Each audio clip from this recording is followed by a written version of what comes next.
प्रज्वलित की के बाद अब हमारे बीच में सरस्वती वंदना श्री दिलबाग राय भाटिया जी आपके सम्मुख रखेंगे, तो मैं उनसे गुजारिश करूंगा कि सरस्वती वंदना का आगाज करें। प्रथम गुरु जी को वंदना, द्वितीय आदि गणेश,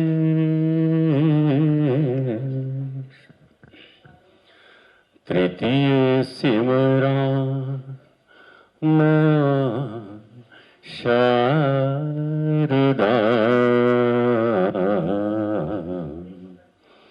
मेरे कंठ करो प्रवेश। वाहिनी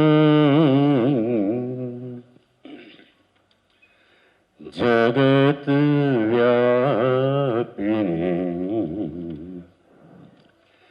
वाणी मां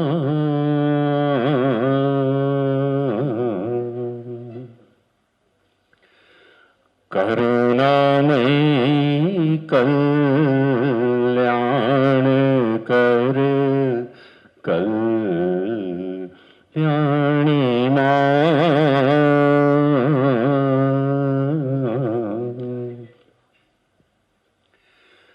देव जाला राम के प्रिय नाम का,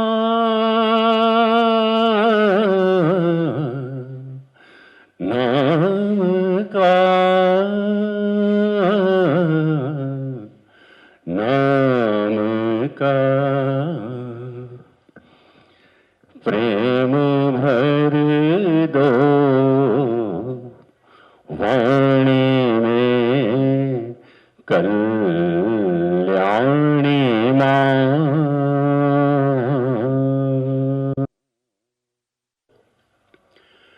हंस वाहिनी जगद व्यापिनी, वाणी मां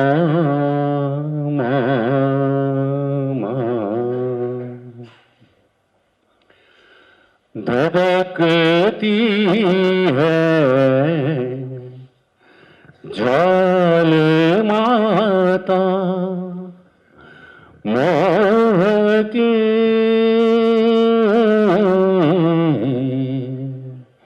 मोह की,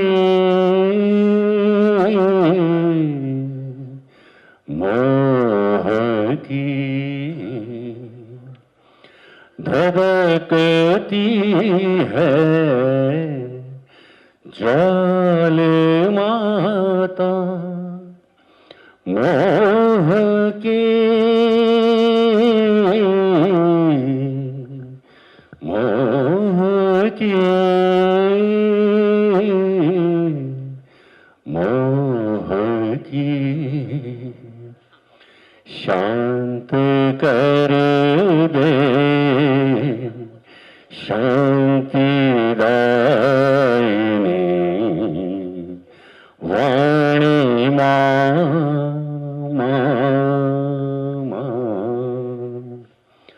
शांत कर दे, शांति दायिनी वाणी मां।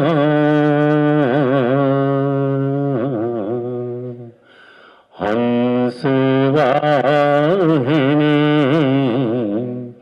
जगत व्यापिनी, वाणी मां।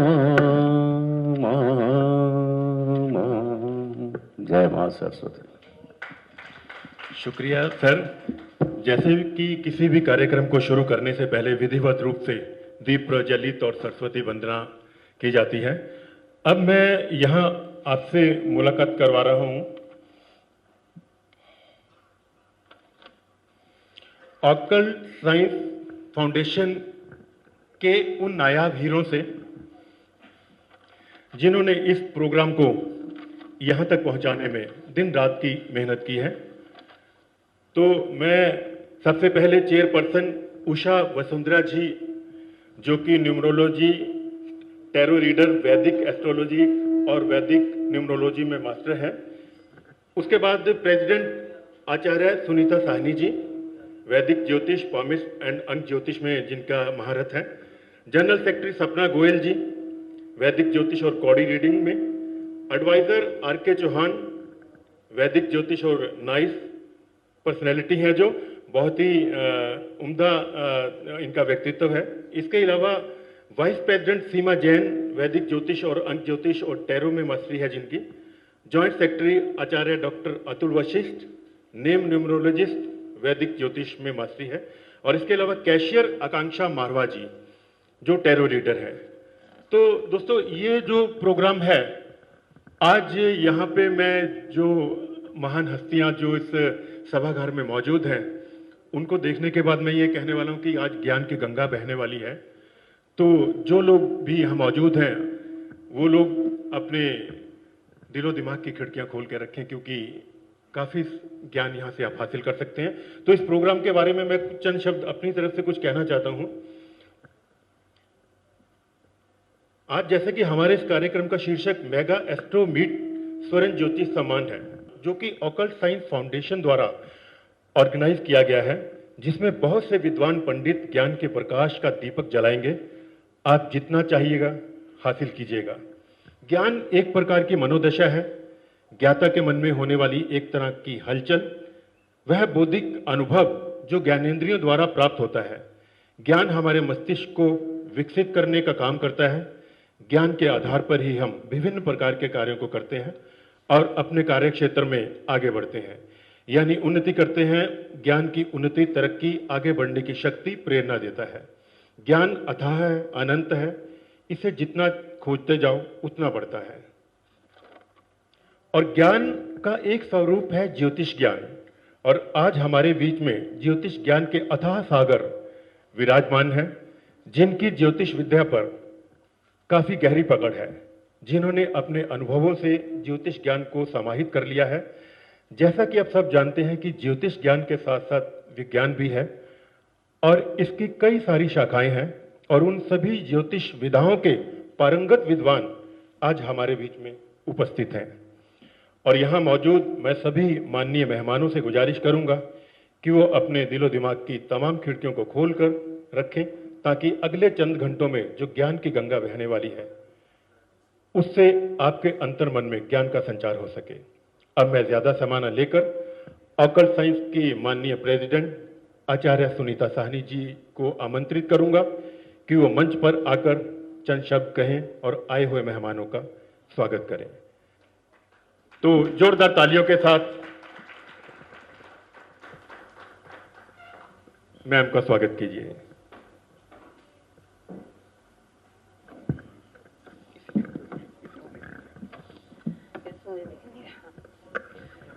नमस्कार सबको। मैं Sunita Sahni, occult science foundation परिवार की ओर से आप सबका बहुत बहुत स्वागत करती हूँ। और मेरी उम्मीद से ज़्यादा आप लोगों ने मेरा साथ दिया, और मैं स्वागत करती हूँ अश्विनी जी का, जिन्होंने बिल्कुल सपोर्ट बनकर मेरे साथ, हमारे साथ खड़े रहे। मैं वेलकम करती हूँ जैस्मिन का, जिसको हम दिन में 10 कॉल करते थे कि जैस्मिन ये कहाँ से करना है, वो कहाँ से करना है, और जैस्मिन 1 मिनट में फ़ोन उठाकर हमारा साथ दिया जैस्मिन ने, हद से ज़्यादा।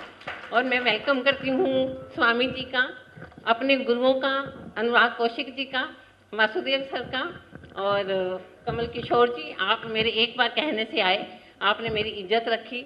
ललित पंत जी, और अगर कोई भी रह गया हो जिसका नाम प्लीज़ मैंने ना लिया हो, मैं आप सबका बहुत बहुत वेलकम करती हूँ। बस मैं ज़्यादा टाइम आपका नहीं लूँगी, क्योंकि और बहुत से लोग हैं यहाँ पर अपना ज्ञान देने के लिए। ठीक है, thank you. Thank you ma'am, जोरदार तालियां। मुझे अपनी कदरदानी को यूं ना छुपाइए। अगर मैम का ये वेलकम स्पीच पसंद आया तो प्लीज एक बार फिर से तालियां बजाइए।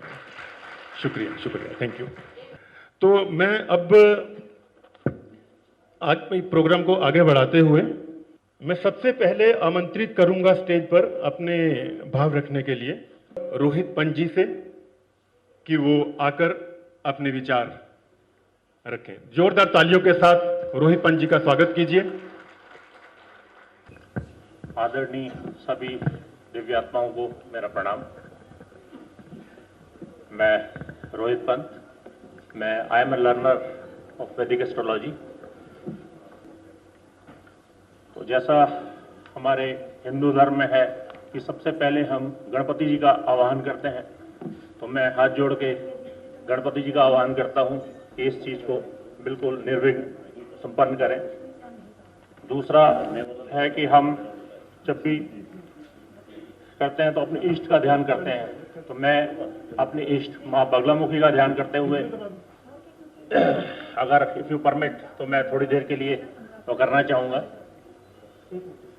ओम शिरो में बगला पात, हृदय में काक्षरी परा, ओम ह्रीं में ललाटे च बगला वैरी नाशिनी, गदा हस्ता सदा पात, मुखम में मोक्षदायिनी, वैरी जिह्वा धरा पात, कंठ में बगला मुखी, उदरम नाभि देशम च पातु नित्यं परात् परा, परात् परतर पातु मम गुहं सुरेश्वरी, हस्त चैव तथा पात, पार्वती परिपातु में, विवाद विष में घोरे, संग्रामे रिपु संकटे, पीतांबर धर पातु, सर्वांग शिव नर्तकी, श्री विद्या समयं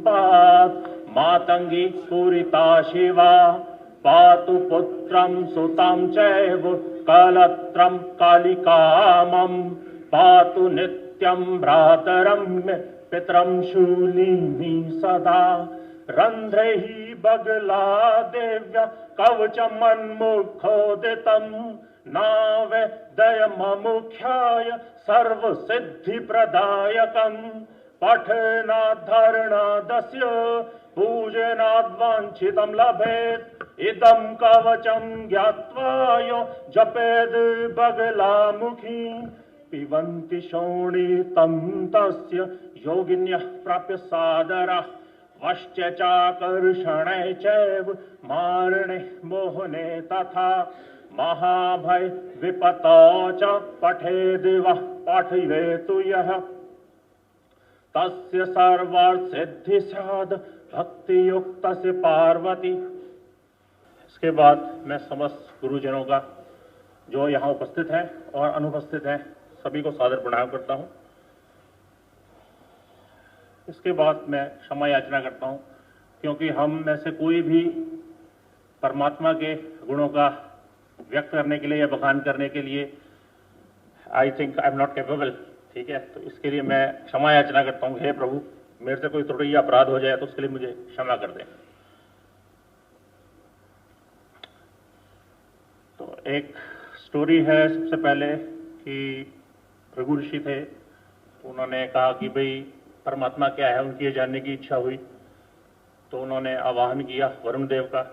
तो उन्होंने उनसे वो लिया, पूछा कि जी मैं परमात्मा के बारे में जानना चाहता हूँ। तो उन्होंने कहा ऐसे नहीं आपको पता लगेगा, आप जाके थोड़ी सी तपस्या करें। तो वो गए, थोड़ा सा उन्होंने अपना ध्यान वगैरह किया, तपस्या की।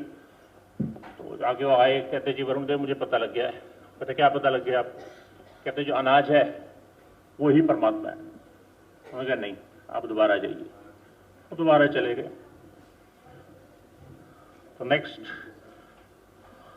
वो गए, तो उन्होंने कहा फिर तपस्या की, फिर कहते जी कि प्राण है जो वो है परमात्मा। उन्होंने कहा नहीं, प्राण भी नहीं है, आप फिर जाइए। तो फिर वो गए, फिर उन्होंने तपस्या की, फिर ध्यान लगाया, फिर आए, कहते जी विज्ञान है। वो कहते नहीं, विज्ञान भी नहीं है। तो नेक्स्ट वो फिर आए, तो उस बार उन्होंने काफ़ी देर तक किया और उसके बाद फिर वो वापस आए, तो उन्होंने उनके पैर वगैरह छुए। तो कहते जी अब मुझे पता लग गया परमात्मा क्या है। उन्होंने कहा परमात्मा आनंद है, ब्लिस है। वो कहते हैं अब आपको ट्रूली पता लग गया है। तो हम सब इस आनंद से ही हमारी उत्पत्ति हुई है और हमने अल्टीमेटली आनंद में ही मिल जाना है। तो ये वेदों में भी इसका वर्णन आता है, जिसको हम ब्राह्मण बोलते हैं या ब्रह्म बोलते हैं। उपनिषदों में भी इसका वर्णन आता है। तो ये निर्गुण है, ठीक है। ये बहुत छोटा भी है और बहुत बड़ा भी है, अनंत है। ये सभी पदार्थों में समाहित है और उनसे परे भी है। तो ये अंधकार में, प्रकाश में, सब चीजों में रहते हुए भी उससे अनटच रहता है। जैसे हम कहते हैं कि इसका कोई आदि नहीं है, कोई अंत नहीं है, कोई बर्थ नहीं लेते, कोई वो नहीं है, परंतु सब कुछ होते हुए भी ये सभी चीजों में विद्यमान है। तो सबसे पहला गुण है परमात्मा का सच्चिदानंद। सत, चित और आनंद, ये तीन वर्ड्स मिले हुए हैं। सत मीन्स ट्रू, ट्रुथ, चित मीन्स कॉन्शियसनेस, आनंद मीन्स ब्लिस। दूसरा गुण है निराकार, जिसका कोई आकार नहीं है, हर फॉर्म में होते हुए भी नहीं है। जैसे हम बोलें कि ये मानव रूप धारण किया हुआ है, मनुष्य रूप में भी नहीं है, देवताओं के सूक्ष्म रूप में भी नहीं है, उससे भी परे है, बियॉन्ड है। सब कुछ होते हुए भी एक ज्योतिपुंज के समान है, तो हम उसको निराकार बोल देते हैं। तीसरा है ये सर्वशक्तिमान है, ऑल पावरफुल। तो परमात्मा की जो चीजें हैं हम कैसे समझ सकते हैं कि भाई परमात्मा ये है? तो ये क्रिएशन, संसार की उत्पत्ति करता है, प्रिजर्वेशन, संसार का प्रिजर्व करने में सक्षम है, डिस्ट्रक्शन, विनाश करने में सक्षम है, जस्टिस देने में सक्षम है, और वेदों का जो ज्ञान है वो परमात्मा से ही मिला हुआ है। देन है सर्वज्ञ, ओमनिसेंट। तो पास्ट, प्रेजेंट और फ्यूचर सब चीजें परमात्मा को सबका पता है। ये नहीं है कि भाई पास्ट पता है, ये प्रेजेंट पता है, उसको हमारा फ्यूचर भी पता है। ये इनफाइनाइट अवेयरनेस है, ये अंडरस्टैंडिंग और इंसाइट है। देन इसका नेक्स्ट गुण है न्यायकारी, जिसको हम बोलते हैं जस्ट, कि हमारे कर्मों का जो भी लेखा जोखा है उसके हिसाब से ही सारे काम होता है। तो वैदिक उसमें एक प्रिंसिपल है, as you sow so you reap. तो जैसा हम करेंगे वैसा ही हम भरेंगे। नेक्स्ट इसमें गुण है नित्य, जिसको हम इटर्नल कहते हैं। नेक्स्ट दयालु, मर्सीफुल। नेक्स्ट है अनंत, एंडलेस। निर्विकार है परमात्मा, अनचेंजेबल एंड फॉर्टेस, अनादि, बिगिनिंगलेस। परमात्मा सर्वव्यापक है, ओमनी प्रेजेंट है। परमात्मा पवित्र है, जिसको हम होली कहते हैं। सृष्टि करता है, maker of all. Right, because there is a time limit, so मैं अभी, मेरे को स्टोरी सुनानी थी, मैं कट शॉर्ट कर दूंगा, वो मैं नहीं सुनाऊंगा। परमात्मा अजन्मा है, अनबॉर्न है। परमात्मा सर्वाधार है, सपोर्ट ऑफ ऑल। परमात्मा सर्वेश्वर है, मास्टर ऑफ ऑल। अजर है, अनएजिंग, अमर है, इमॉर्टल। परमात्मा अभय है, फियरलेस।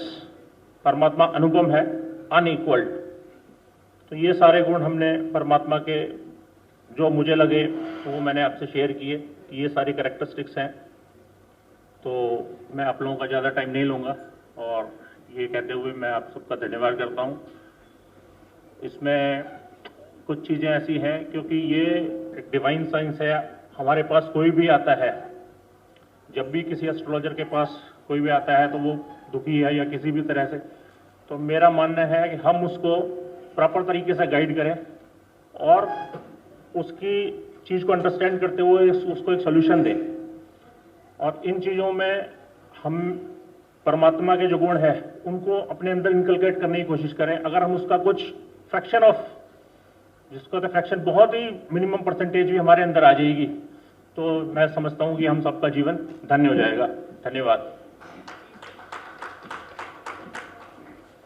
मैं आप नेक्स्ट जो अपना आपके साथ अपने भाव रखने के लिए अपना मैं आमंत्रित करूंगा अनुराग कौशिक सर से। यहाँ एक चीज जो मेरे मन में आ रही थी, अभी हम लोग नीचे ब्रेकफास्ट करते हुए कुछ बात कर रहे थे कि आजकल समाज में कई तरह की विद्याएं प्रचलित हैं। हम लोग यहाँ जितने भी लोग एकत्र हुए हैं, यह सभी वैदिक ज्योतिष को आधार बनाकर ही एकत्र हुए हैं। वैदिक ज्योतिष, यह ज्योतिष आजकल का विषय नहीं है। यह वैदिक ज्योतिष तब से चलता आ रहा है जब से हमारे वेद हैं, और वेद कब से हैं इसकी गणना भी नहीं की जा सकती। कहा गया है कि जो ऋग्वेद है, यदि मैं सही हूं, हो सकता है मैं कहीं गलती पर हूं, लेकिन जहां तक मेरी जानकारी है, ऋग्वेद सबसे प्राचीन पुस्तक है। इस ब्रह्मांड पर जितनी भी पुस्तकें उपस्थित हैं, ऋग्वेद सबसे प्राचीन पुस्तक है। तो आप देखें कि तब से ही ज्योतिष चल रहा है।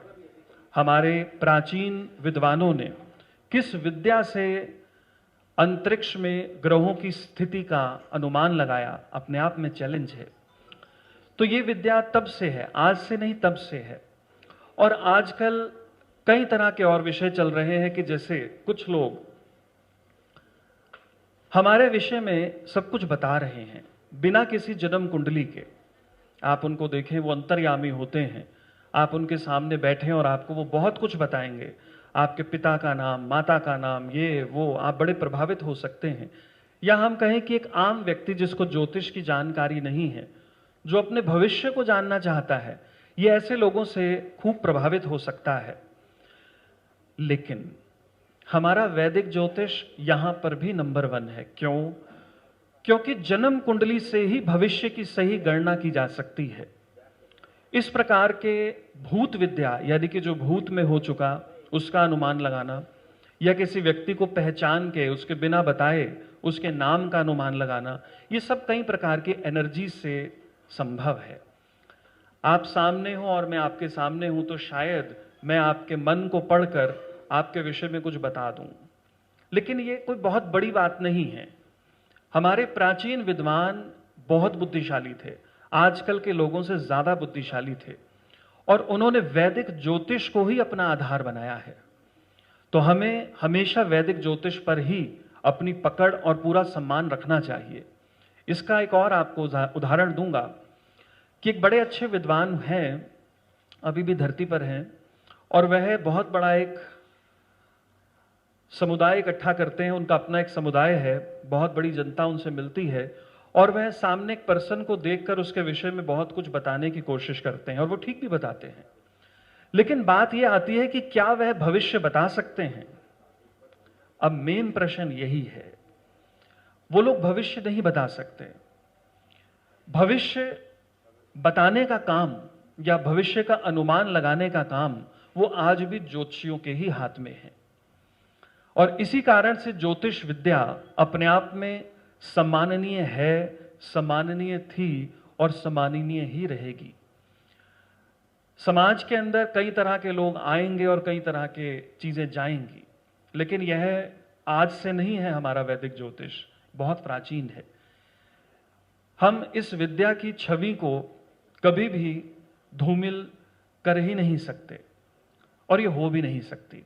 तो खैर, ये मेरे मन में था कि ज्योतिष के विषय में कुछ कहा जाए। मुझसे अभी एक ज्योतिष विद्यार्थी कहना तो गलत है, अब तो मित्रों के समान है, 10-10 साल से पुराने हो चुके हैं सभी लोग, अब मित्रवत हैं। तो उन्होंने एक बात कही कि कुछ लोग आज भी चंद्रमा पर गोचर लगाने की बात करते हैं, और कुछ लोग लगन कुंडली पर गोचर लगाने की बात करते हैं।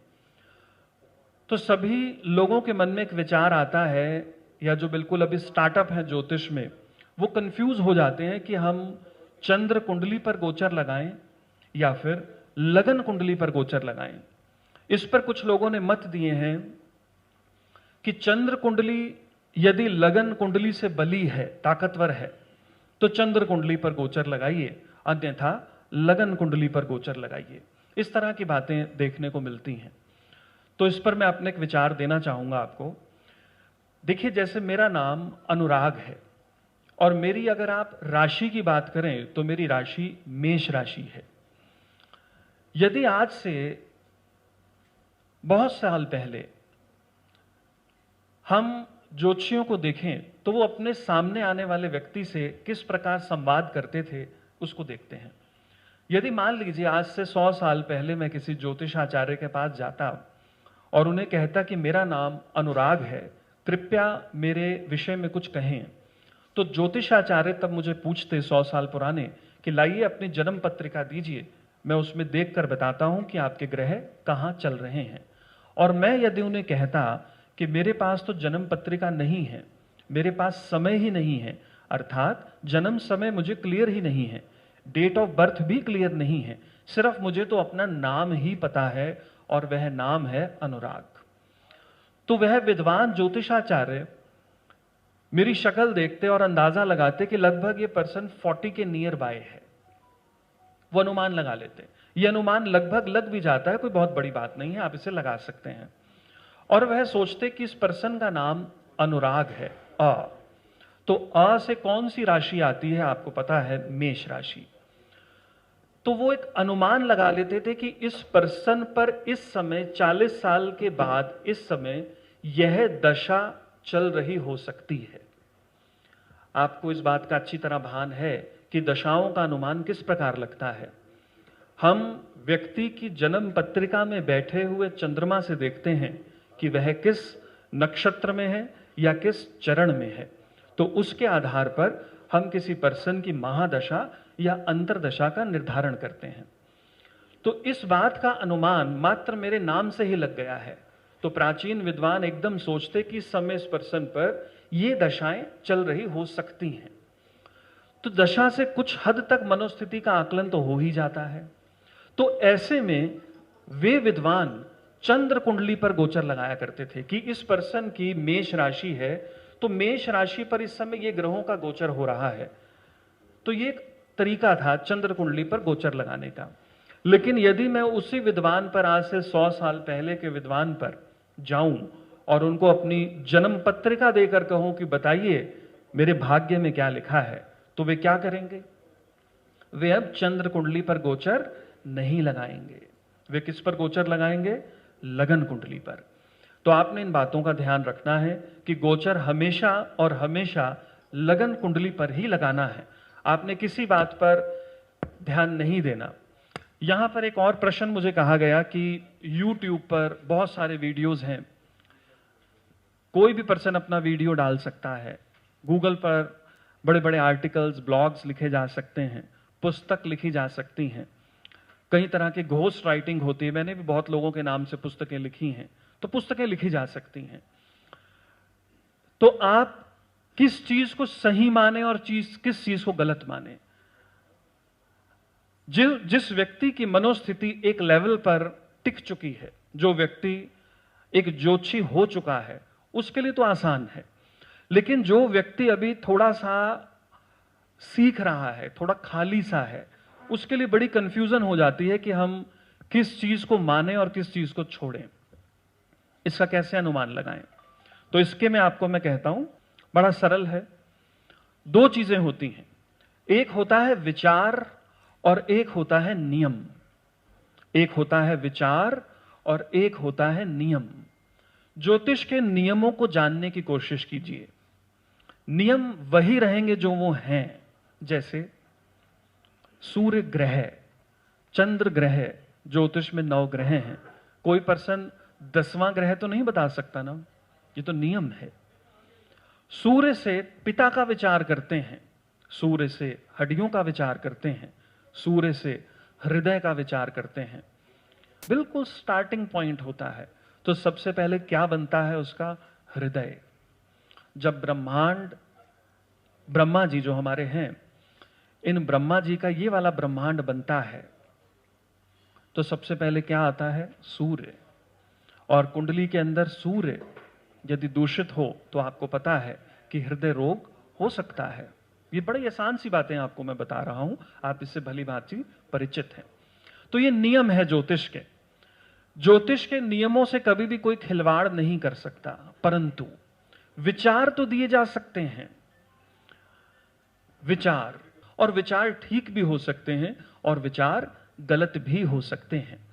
जब भी आप किसी विद्वान के विचारों को लें तो उन विचारों को तोलिए, परखिए, जांचिए, अपने अनुभव की छलनी में उसे छान दीजिए जब वह आपको 80% तक या 70% तक भी काम करता मिल जाए तो उसको ज्योतिष के बहुमूल्य सूत्र के रूप में अपनी किताब में कहीं लिख लें, और जब उससे बेहतर आपको चीज मिले उसको हटा दीजिए। यही एक अच्छा ज्योतिष का विद्यार्थी हो सकता है। ये मैं आपको सिर्फ फिलोसॉफिकल बातें नहीं कर रहा हूं, मैं आपको अपने अनुभव बता रहा हूं। 2006 से जब से मैं पढ़ा रहा हूं तब से अब तक आज ये स्थिति है कि यदि आप मेरे कार्यालय में कॉल करते हैं तो आपको 2 महीने के बाद का समय देंगे, और फ्रैंकली बता रहा हूं मैं 2 महीने के बाद भी कुंडली नहीं देखूंगा। इसका जीता जागता एग्जाम्पल हमारे संतोष मैडम है, मेरे बहुत नजदीक है, पारिवारिक हैं। तो उन्होंने किसी कार्य से कॉल किया तो ऑफिस से यही कहा गया कि 2 महीने बाद, यही कहा गया और यही कहा जाएगा। क्यों? क्योंकि जब आप धन के पीछे रहेंगे, अपने कार्य को, अपने ऑफिस को चमकाने में रहेंगे और ज्ञान को छोड़ देंगे तो आप हमेशा ऑफिस ही चमकाते चले रहेंगे, प्रकृति आपको आगे ही नहीं बढ़ाएगी। और जब आप ज्योतिष करें बिना किसी इस बात के कि आपको तो बहुत जानकारी हो गई है, बहुत ज्ञान हो गया है, सरल हृदय से ज्योतिष करेंगे तो शर्तिया आप इनकम भी अच्छी अर्जित करेंगे, मान सम्मान भी प्राप्त करेंगे, आत्मिक संतुष्टि भी प्राप्त करेंगे, ज्ञान भी हासिल करेंगे और आगे भी बढ़ेंगे। तो एक मेरी एक सलाह भी है, तो इस पर आप अवश्य मनन कीजिएगा। तो मेरे विचार में मैंने काफी कुछ कहा, आपका काफी समय लिया और कहने को काफी कुछ है, लेकिन फिर भी इसे विराम दूंगा और किसी अन्य सभा में अपने कुछ अन्य विचार जरूर रखूंगा और जो बाकी लोग हैं उनकी सुनते हैं। धन्यवाद। तो अगले जो वक्ता है मैं उनको मंच पर आमंत्रित करूंगा। गुरुजी ज्योतिष पढ़ाते हैं, मास्टर हैं मैथमेटिक कैलकुलेशन में, इनके पढ़ाए हुए सिखाए ना जाने कितने स्टूडेंट हैं। आचार्य नरेंद्र वासुदेव जी से मैं गुजारिश करूंगा कि वो मंच पर आए और अपने विचारों से सबको अभिभूत कराएं। सभी गुरुजनों को प्रणाम। एक बात और बताऊं कि मैं वास्तु करता हूं और वास्तु में एक चीज आती है कि जिसको हम वास्तु पुरुष मंडल बोलते हैं।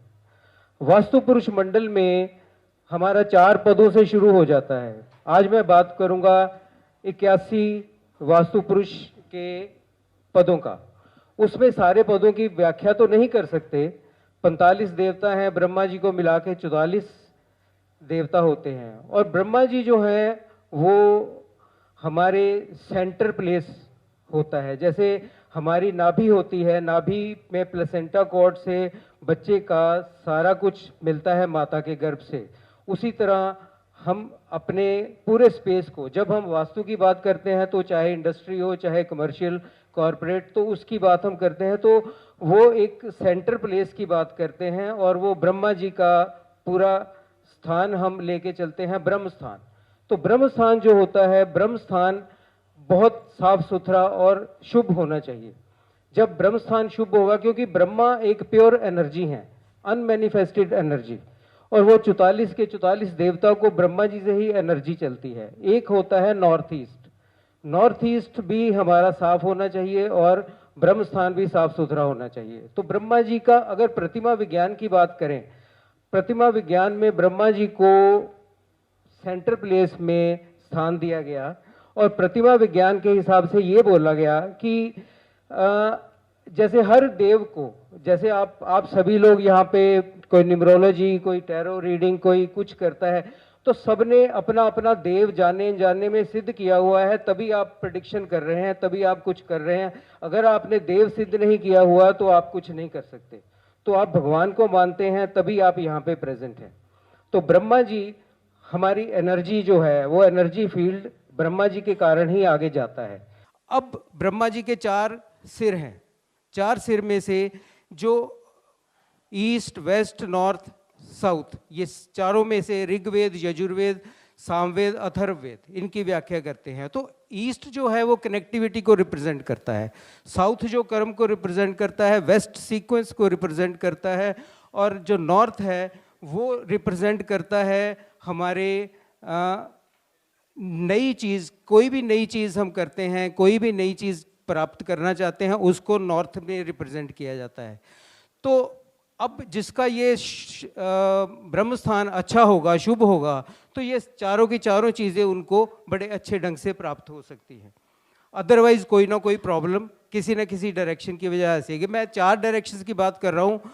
अब ब्रह्मा जी के 4 हाथ हैं, प्रतिमा विज्ञान के हिसाब से 4 हाथ बोले गए हैं, तो चारों हाथ चारों डायरेक्शंस को भी रिप्रेजेंट करते हैं। इसका मतलब है कि जिसका ब्रह्म स्थान शुभ होगा वो अपनी विद्या जो ग्रहण करेगा, हर तरह की विद्या ग्रहण कर सकता है, और हर तरह की विद्या में वो कई पक्षों से उस विद्या के बारे में बोल सकता है, कि विद्या के बारे में जान सकता है, बता सकता है। तो इस तरह ब्रह्म स्थान में अगर हम बात करते हैं, ब्रह्मा जी के पास कमंडल है। कमंडल में क्या है? जल है, जिससे कि वो सृजन करते हैं। परंतु किसी भी देवता को किसी आइटम की जरूरत नहीं है सृजन करने के लिए, परंतु वो बताया गया है प्रतिमा विज्ञान में कि ये जो जल है ये रिसोर्स है, आपकी एनर्जी रिसोर्स। जिसका ब्रह्म स्थान शुभ होता है उसके पास अनगिनत रिसोर्सेज अपने आप आ जाते हैं, धन संपदा, किसी का भी वो वक्त पड़ने पर उसको वो सारे रिसोर्सेज मिलने शुरू हो जाते हैं। अब अगर हम बात करते हैं अक्षमाला की, अक्षमाला ब्रह्मा जी की गणना को रिप्रेजेंट करती है, कैलकुलेशन को रिप्रेजेंट करती है। जिसके पास धन संपदा आ जाती है तो वो कैलकुलेटिव हो जाता है। अगर ब्रह्मस्थान शुभ हो तो वो अपनी सारी चीज़ों का रख रखाव, उस धन संपदा को यूज़ करने का उसमें बड़ा एक पावर आ जाती है, एनर्जी मैनिफेस्ट हो जाती है उसकी। तो उसके बाद ब्रह्मा जी के जो वस्त्र हैं वो सफ़ेद हैं, परंतु जब सृजन करते हैं ब्रह्मा जी तो उस वक्त उनकी जो एनर्जी का होता है वो लाल और सुनहरे रंग की एनर्जी होती है। जब वो सारा कंप्लीट हो जाता है तो वो श्वेत ही होता है, श्वेत वस्त्रों को ही धारण करते हैं। श्वेत वस्त्र का मतलब है कि उनके प्योरिटी को बोलते हैं, मोक्ष को बोलते हैं। अब ये सारी चीज़ें आप ध्यान रखिएगा कि जब ब्रह्म स्थान आपका हर तरह से शुभ होना चाहिए। अब मैं अपने विचारों को यहीं पे ख़त्म करूँगा क्योंकि और भी लोग बोलने वाले हैं बहुत ज़्यादा। तो आप सबके सामने आकर बहुत अच्छा लगा, तो आप सबका बहुत बहुत धन्यवाद, प्रणाम। तो चलिए मैं नेक्स्ट अश्विनी गौतम जी से गुजारिश करूंगा, उनके लिए जोरदार तालियां। जरा तालियों में कंजूसी ना करिए, ये मैं सभी से गुजारिश करूंगा। बहुत बहुत धन्यवाद उषा जी का, सुनीता जी का, आप सभी विद्वान जो यहाँ पर बैठे हैं उन सभी का। तो कोई भी व्यक्ति जो यहाँ पर बैठा है, हम सब लोग सीख रहे हैं। मैं आपसे सीख रहा हूँ, आप मुझसे सीख रहे हैं, हम भगवान से सीख रहे हैं, सब एक दूसरे से सीख रहे हैं। मैं अपना कुछ अनुभव आपसे शेयर करना चाहूँगा। शायद आपको बुक में ना मिले क्योंकि ये मेरा अनुभव है। 3 देवियां, त्रिदेवी जिसको बोलते हैं, माँ लक्ष्मी, माँ सरस्वती और माँ दुर्गा, 3 प्रकार की देवियां जिनको हम बहुत पूजते हैं। क्योंकि मैं एक न्यूमरोलॉजिस्ट हूं तो नेचुरल सी बात है कि मैं नंबरों के बारे में बात करूंगा। हमारी जन्म तारीख में इन 3 देवियों का बहुत अच्छे तरीके से हमें यह पता लग सकता है कि कौन सी देवी का आशीर्वाद हमारे सर पर बहुत ज़्यादा है। अंकों से समझाने की कोशिश करता हूं इस बात को। अंक 3, 5 और 7, ये 3 अंक ऐसे हैं जिन्हें हम विद्या के लिए जानते हैं, ज्ञान के लिए जानते हैं। देवगुरु बृहस्पति, बुध और केतु। और आप कभी नोट करिएगा कि अगर आपकी जन्म तारीख के अंदर ये तीनों के तीनों अंक मिल जाएं आपको, तो आप में ज्ञान की जो पिपासा होगी वो बहुत जबरदस्त होगी। यानी कि आप पर मां सरस्वती का आशीर्वाद जो है वो सबसे ज्यादा होगा। इसी तरह से एनर्जी के 3 नंबर कौन से हैं? 1, 5, 9। अगर आपके पास ये तीनों नंबर हैं आपकी जन्म तारीख के अंदर, तो मां दुर्गा का आशीर्वाद आपके ऊपर हमेशा होगा।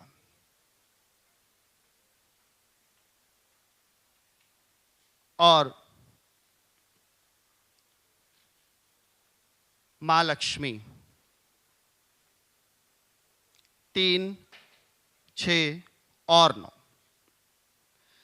ये 3 नंबर आपको मां लक्ष्मी की उपस्थिति का आभास करवाते हैं। बहुत सारे लोग मेरे पास आते हैं जो कई बार अपनी बर्थ चार्ट को भी एनालाइज करते हैं, मेरी क्लासेस के अंदर भी मैं बताता हूं।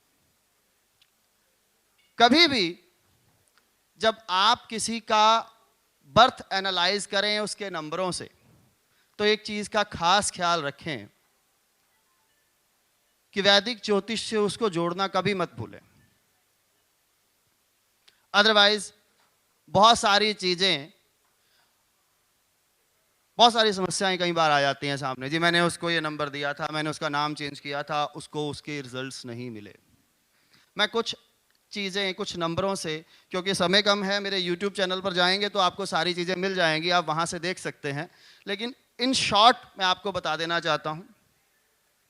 अगर मैं वैदिक ज्योतिष और अंक ज्योतिष का कैलकुलेशन बताऊं तो मैं आपको डायरेक्ट रिजल्ट बता रहा हूं, आप अप्लाई कीजिएगा। 51 नंबर नीच का शुक्र होता है और 55 नंबर नीच का सूर्य होता है। 105 नंबर उच्च का शुक्र होता है और 1 नंबर उच्च का सूर्य होता है। 37 नंबर स्वराशि का सूर्य होता है और 30 नंबर उच्च का बृहस्पति माना जाता है। इसके अलावा 50 नंबर उच्च का बुध होता है और 104 नंबर नीच का बुध होता है। जो नोट करना चाहें कर सकते हैं, और इसकी डिटेल्स देखना चाहें क्यों होता है, इसके लॉजिक क्या हैं, आप हमारे YouTube चैनल पर देख सकते हैं। अक्सर लोग नाम के बारे में कहते हैं, जी नाम चेंज किया था या नाम को चेंज करके मुझे उसके रिजल्ट्स नहीं मिले। जब अनुराग जी का लेक्चर मैं सुन रहा था तो उन्होंने बात ही नाम से शुरू की थी। इसका मतलब क्या हुआ? इसका मतलब ये हुआ कि नाम का प्रभाव आपकी जिंदगी में सबसे ज्यादा बड़ा रोल प्ले करता है। बहुत सारे सवाल इस तरह के भी आते हैं, 2 बच्चे एक समय में पैदा हो गए, उनका साइकोलॉजी भी सेम है, उनका डेस्टिनी नंबर भी सेम है, लेकिन उनके स्वभाव में जमीन आसमान का फर्क है। ऐसा क्यों? प्रैक्टिकल बात कर रहा हूं। उनके स्वभाव में जमीन आसमान का फर्क है, ऐसा क्यों होता है? तो यहां पर फिर वही बात आता है, जिस नाम से आपको पुकारा जा रहा है। जैसे उन्होंने चंद्रमा से नाम की राशि को मैच किया अनुराग जी ने, मैं वही चीज आपको फिर से बताना चाहता हूं कि जिस नाम से आपको पुकारा जा रहा है उसकी फ्रीक्वेंसी हमेशा आपके ऊपर अपना प्रभाव डालती। और ऐसा नहीं है कि नंबरों का प्रभाव आपकी जिंदगी में नहीं रहता है, बहुत प्रभाव रहता है। आज के समय में हर चीज नंबरों से जुड़ी हुई है, हर चीज इन कैलकुलेशन है। और सबसे ज्यादा प्रभाव किसका रहता है? आपके मोबाइल का। मैं बताता हूं, एग्जांपल देता हूं, और आप कभी उसको ध्यान से एनालाइज कीजिएगा, क्योंकि इसके पीछे एक बहुत बड़ा लॉजिक है। पुराने समय में मोबाइल नहीं हुआ करते थे। न्यूमेरोलॉजी तो आर्यभट्ट की देन है, मैं तो इसको भारतीय विद्या मानता हूं, क्योंकि अगर 0 आर्यभट्ट ने कर दी तो न्यूमेरोलॉजी विदेशी देन तो हो नहीं सकती, भारत की देन है, हमारे ऋषि मुनियों की देन है। उस समय ये कहा जाता था कि नंबरों का प्रभाव हमारी जिंदगी पर रहता है। मोबाइल नहीं होते थे तो मोबाइल के नंबरों का प्रभाव नहीं माना जाता था, लेकिन देश काल पात्र और परिस्थिति को ध्यान में रखते हुए हमें इस चीज को समझना होगा कि इसका प्रभाव आज की डेट में हमारी जिंदगी पर सबसे ज्यादा रहता है। जो लोग ज्योतिष जानते हैं, मैं उनसे पूछता हूं मोबाइल किसको रिप्रेजेंट, कौन से ग्रह को रिप्रेजेंट करता है? राहु को रिप्रेजेंट करता है। तो मैं ये कह सकता हूं कि आज के टाइम में हमारी जिंदगी में सबसे ज्यादा प्रभाव राहु का है। और एक ऐसा प्लैनेट जिसके ऊपर कोई रोकता ही नहीं, टोक नहीं, और इसे कोई कंट्रोल नहीं कर सकता। कैसे? शुरू करते हैं हमारे सुबह की दिनचर्या से। उठे, लोग पहले भगवान को याद करते थे, आज मोबाइल को याद करते हैं। उठते ही सबसे पहले मोबाइल देखेंगे, उसके बाद उसको अपनी जेब में डालेंगे, बाथरूम में जाएंगे, वहां पर भी मोबाइल चलेगा। हम बाथरूम से निकलने के बाद अपने हाथ धो लेते हैं, लेकिन कभी आज तक हमने अपना मोबाइल नहीं धोया। वही मोबाइल हम किचन में जाने से पहले या मंदिर में जाने से पहले नहा लेते हैं, लेकिन मोबाइल को बिना नहलाए किचन में भी लेके जाते हैं और मंदिर में भी लेके जाते हैं। तो आप राहु की पावर का अंदाजा लगा सकते हैं, और उसके प्रभाव हमारी जिंदगी के ऊपर क्या रहते हैं उसका अंदाजा नहीं लगाया जा सकता। हमें अगर कोई खुशखबरी मिलनी है या कोई बैड न्यूज मिलनी है तो सबसे पहले यूज किसका होता है? मोबाइल का। तो हम इस बात को कैसे डिनाई कर सकते हैं कि उसके नंबरों का प्रभाव हमारी जिंदगी के ऊपर नहीं पड़ता? पड़ता है, बहुत गहरा पड़ता है। बहुत सारे लोग जब डेट ऑफ बर्थ देते हैं तो कहते हैं जी मेरे पास तो ये नंबर है, लेकिन क्या आपने कभी उस नंबर को अपनी जिंदगी में प्रयोग में लेकर आए हैं? हर वो नंबर जिसका आप यूज करते हैं, वो चाहे आपकी डेट ऑफ बर्थ के अंदर है चाहे नहीं है, उसका प्रभाव आपकी जिंदगी में हमेशा रहेगा। एग्जाम्पल, मेरी जन्म तारीख में 5 नहीं है, मेरी जन्म तारीख में 5 नहीं है, लेकिन मेरे नाम में 5 बहुत ज्यादा बार है। तो मैं 5 के प्रभाव को कैसे डिनाई कर सकता हूं? और अगर 5 ना होता तो मैं आपके सामने मंच पर ना होता। क्यों ना होता? क्योंकि वाणी का कारक कौन है? कैसे इसके प्रभाव को डिनाई किया जा सकता है? जो मेरा अनुभव है, मैंने डाला है, वो सही है या गलत है, ये आप एनालाइज करेंगे। मुझे जो अनुभव हुआ मैंने उस पर डाल दिया, और मैं फिर से ये कहूंगा कि जो मैंने आज आपको ये बातें मिलाई हैं, ये आपको वहां पर जरूर देखने को मिलेंगी। और इतना ही कहूंगा, समय, बहुत बड़े बड़े विद्वान आज यहाँ पर बैठे हुए हैं, मुझे भी सुनना है। 3 विद्वानों को मैंने यहाँ पर सुना है बहुत बारीकी से, और आज बहुत कुछ सीखने को मिलेगा मुझे। तो मैं अपनी बात को यहीं पर विराम देता हूँ। तो नेक्स्ट जो वक्ता है हमारे बीच में, डॉक्टर दिलबाग राय जी को मैं आमंत्रित करूंगा मंच के ऊपर कि वो आके अपने विचारों को रखें। जोरदार तालियों से सर का स्वागत। हेलो।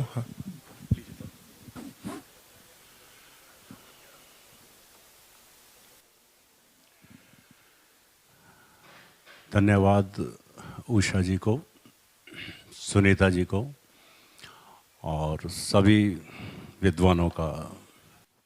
एथिक्स की बात करते हैं हम। एथिक्स लाल किताब में बड़े अच्छे से समझाए गए हैं कि आपको किसी भी चीज़ की ज़रूरत नहीं, किसी सूत्र की ज़रूरत नहीं।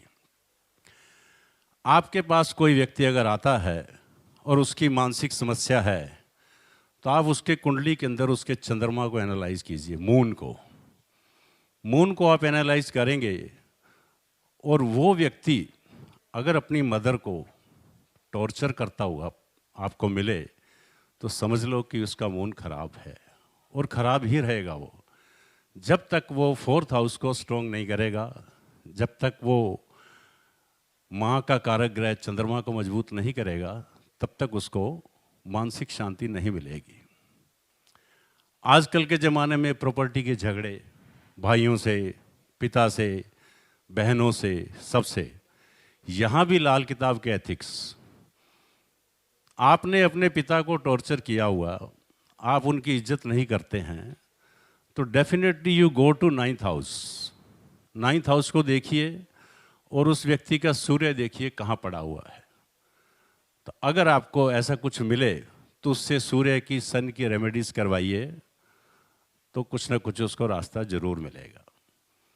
In the same way Buddha जो है लाल किताब के अंदर, बहन, बेटी, बुआ, इन सबको रिप्रेजेंट करता है। आपने किसी गरीब की अगर मदद कर दी, कोई अपाहिज व्यक्ति है, कोई असहाय व्यक्ति है, रिक्शा वाला है, ऑटो वाला है जिससे हम बार्गेनिंग करते हैं, हम बोलते हैं कि 20 नहीं तो 15 रुपए ले, ज़्यादा ले रहा है।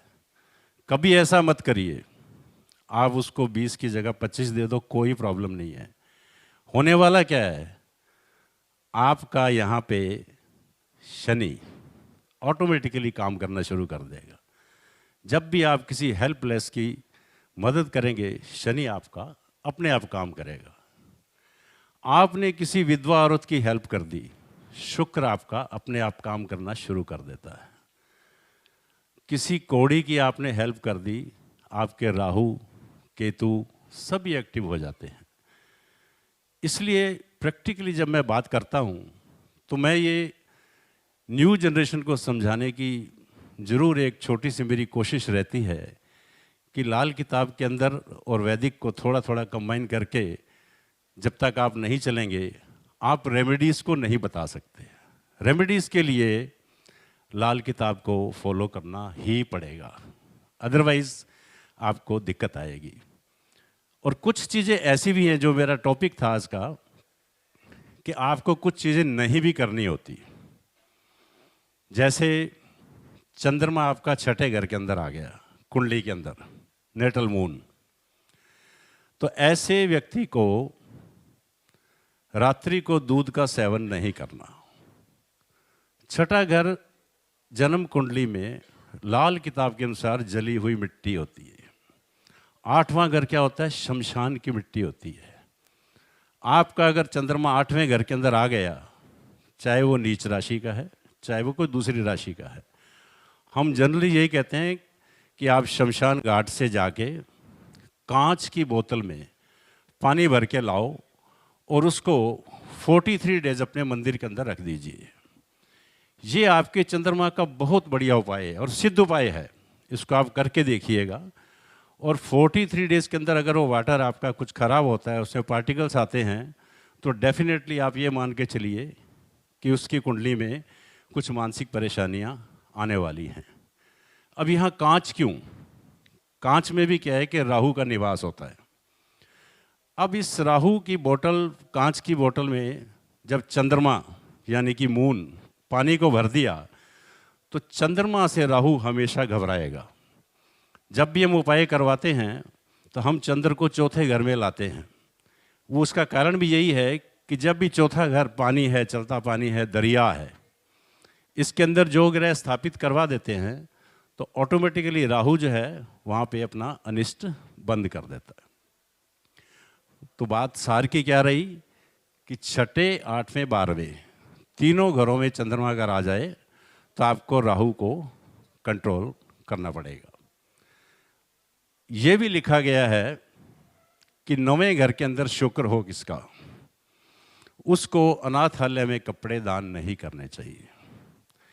कपड़े आप अगर देते हो तो किसी बर्तन वाली को दे दो, you can do it barter, exchange कर सकते हो। बहुत ही ज़्यादा ज़रूरी हो, सर्वेंट को देना हो तो उससे 2 रुपये ले लीजिए, but you sell your cloth, don't donate it. अगर आप ऐसा करोगे तो आपकी लक्ष्मी जो है वो घर से जाना शुरू हो जाएगी। ये सब प्रैक्टिकल अनुभव की बातें हैं, किताबों में लिखी हुई हैं, बट आपको सार के रूप में, सूत्र के रूप में मैं दे रहा हूँ। इसी तरह 7वें घर में जिसका बृहस्पति हो, ऐसा लिखा गया है लाल किताब के अंदर कि उसको घर के अंदर 1.25 या 1.5 फुट से ऊंची मूर्ति नहीं रखनी चाहिए। वैसे भी मूर्ति अगर आप बड़ी रखते हो तो उसकी स्थापना करवानी जरूरी होती है। छोटी मूर्ति रख सकते हैं आप, 2 से ज़्यादा मूर्तियां नहीं होनी चाहिए एक इष्ट की, कोई भी आपका इष्ट हो। 2 गणपति रख लिए, 2 हनुमान जी रख लिए, ऐसा भी नहीं करना चाहिए। तो 7वें घर में जिसका गुरु है, लाल किताब ये लिखती है कि खड़ी फसल नष्ट हो जाएगी। रीजन बीइंग कि 7वां घर बेसिकली शुक्र का है, जो 7 अंक जो है शुक्र का हो गया। हालांकि गुरु 5वें 7वें 9वें कारक रहता है, लेकिन यहाँ पे वो काम करना बंद कर देगा। इन द सेम वे 9वें में भी यही होता है। 9वें घर में जैसे गुरु का घर है और उसमें अगर शुक्र का कपड़ा आ गया, आपने दान किया, तो वो अनिष्ट करना शुरू कर देगा। चंद्रमा अगर आपका 12वें घर में है तो ऐसा लिखा गया है कि आपको किसी महात्मा को बुला के घर में खाना नहीं खिलाना। शनि आपका अष्टम में है, शनि मकान का कारक है लाल किताब के अंदर। जब भी आप मकान बनाओ जिंदगी में, अपना शनि जरूर चेक कीजिए। आपका अगर शनि कुंडली में नीच राशि का है तो किसी अच्छे एस्ट्रोलॉजर से सलाह जरूर कीजिएगा। अदरवाइज क्या होगा कि शनि अनिष्ट होगा तो बनता बनता मकान बंद हो जाएगा। मकान के ऊपर से कोई ईंटें या पत्थर गिर के किसी मजदूर की डेथ हो सकती है। ऐसे केसेस प्रैक्टिकली सामने आते हैं। तो ऐसे केसेस में शनि मकान है। शनि लेकिन अष्टम चला जाए तो लाल किताब ये बोलती है कि आपको धर्मशाला नहीं बनवानी, धर्मशाला में पैसा डोनेट नहीं करना, आप किसी और जगह डोनेट कर सकते हैं। सूत्र बहुत हैं। अब आप देखिए कि लाल किताब के अंदर ये जो जमीन है, ये मंगल है हमारा, और इसके ऊपर जो मिट्टी है ये क्या है, शुक्र है। अब किसान क्या करता है, इसके ऊपर ही फसल उगाएगा, जमीन के ऊपर ही।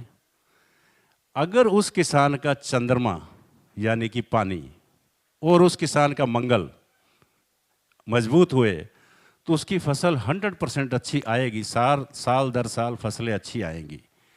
लेकिन अगर उस किसान ने नशा करना शुरू कर दिया, अगर उस किसान ने शराब पीनी शुरू कर दी, उसकी जनरेशन खराब होनी शुरू हो जाएगी। जितना पैसा वो कमाएगा, घर में एसी लगे होंगे, 20 लाख की फॉर्च्यूनर पास में होगी, लेकिन उसके बच्चे सारा पैसा उड़ाना शुरू कर देंगे। क्योंकि लाल किताब एथिक्स की बात करती है। आपने शराब पी ली, आपने स्मोकिंग शुरू कर दी। शराब मीन्स शनि खराब आपका। स्मोकिंग का मतलब क्या है, राहु, धुआं। घर में जिस कुंडलियों में राहु खराब हो, जिन लोगों के भी, आप अपनी अपनी कुंडली चेक करिए, उनको घर में धूप नहीं जलानी। अगर आप धूप या अगरबत्ती करते हैं तो that is establishment of smoke. ये प्रैक्टिकली नुकसान करता है। ऐसे घर के अंदर आप चाहो जोत जलाओ माता की, कोई बात नहीं है, बड़े अच्छे रिजल्ट्स मिलते हैं, बुद्ध मजबूत होगा उससे। तो राहु का जो प्रभाव है ये देखा गया है। जैसे अभी भाई साहब अश्विनी जी कह रहे थे कि सुबह उठते ही हमारी लाइफ में मोबाइल शुरू हो जाता है। बात बिल्कुल सही है, पते की बात है। लेकिन सुबह जब आप उठते हो तो पहला काम क्या करना है, दोनों हथेलियों को रगड़ के दोनों हाथों को आप देखिए, और वही जो सदियों पुराना फार्मूला है, कराग्रे वस्ते लक्ष्मी और कर मध्य सरस्वती और कर मूले ब्रह्मा उठी प्रभात कर दर्शनम, इसको फॉलो कीजिए। उसके बाद अपना स्वर देखिए, राइट है या लेफ्ट, वो स्वर धरती पे रखिए। ये उठने का नियम है। ये आपने थोड़ा सा भी फॉलो कर लिया और उसके बाद आप मोबाइल चलाओ, राहु आपका कुछ नहीं बिगाड़ेगा। लेकिन टेक्नोलॉजी, बात तो टेक्नोलॉजी की है। मैं दुबई में गया था, वहाँ मेरा लेक्चर था, तो लोगों ने क्वेश्चन किया कि सर यहाँ पे ये क्या चीज़ है, इतना पैसा, इतनी बिल्डिंगें हैं, इंडिया के बाद डेवलपमेंट शुरू हुआ, इतना हाई हो गया। मैंने उसको बोला, भाई आपकी जो कंट्री है ना, आपकी कंट्री में राहु बड़ा मजबूत है, आपकी कंट्री में शुक्र बड़ा मजबूत है, लेकिन आप लोगों के पास पैसा है, बिल्डिंगें हैं, कार है, कोठियाँ हैं, सब कुछ है, पर आपके पास वो शांति नहीं है जो मेरे इंडिया के अंदर है। मेरे इंडिया में बृहस्पति मजबूत है, इसलिए मेरा इंडिया जो है हमेशा महान रहेगा। मेरे इंडिया में पहाड़ की भी पूजा है, मेरे इंडिया में नदी की भी पूजा है, मेरे इंडिया में स्त्री की भी पूजा है, मेरे इंडिया में बच्चों की भी पूजा है, इसलिए मेरा इंडिया महान है। ये बात मैंने दुबई के अंदर उस शेख को उत्तर दिया था जो उसने मुझे मंच से क्वेश्चन किया था। राहु नो डाउट आज की तारीख में, राहु और बुध जिसके पावरफुल हैं, पैसा बहुत कमाएगा, लेकिन मेरी गुजारिश यही है कि आने वाली पीढ़ियों को बचा के रखो।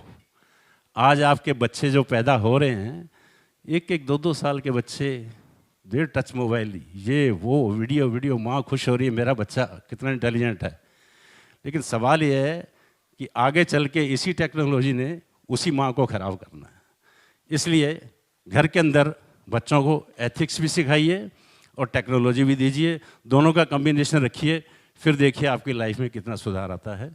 जय माता दी। Thank you. तो नेक्स्ट मैं जैस्मिन जैद जी जो टैरो कार्ड रीडर हैं, इनकी खूबी इस जन्म का तो भविष्य बताती ही हैं, लेकिन साथ साथ पिछले जन्म का भी भविष्य बताती हैं। इनके लिए जोरदार ताली। Hello everyone, warm morning. Hope you all are fine. I'm past life regression therapist, तो मैं आज कुछ past life से सीखे हुए lessons के बारे में ही बात करूँगी। पास्ट की ज़िंदगी यानी कि पिछली ज़िंदगी के लेसन्स, लेकिन सभी बोलेंगे पिछली ज़िंदगी तो याद ही नहीं है हमें, उससे लेसन्स कैसे लर्न करेंगे। हम सबको पिछली ज़िंदगी याद है किसी को या भूल गए? Very nice. कुछ लोगों को तो बहुत ज़्यादा याद है, पूरे हाथ खड़े हुए हैं।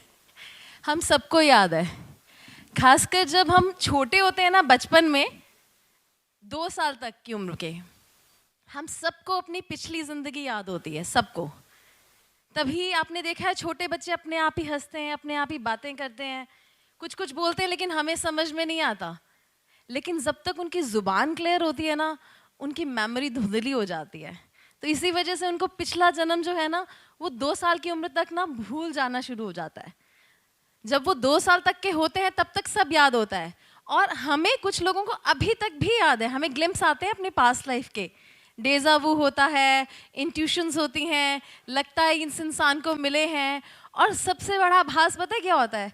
बिना वजह से किसी से जेलस हो जाना, बिना वजह से किसी का चेहरा देख के गुस्सा आ जाना, किसी ने कुछ कहा भी नहीं लेकिन वो इंसान ही अच्छा ना लगना, होता है ना उन सबके साथ।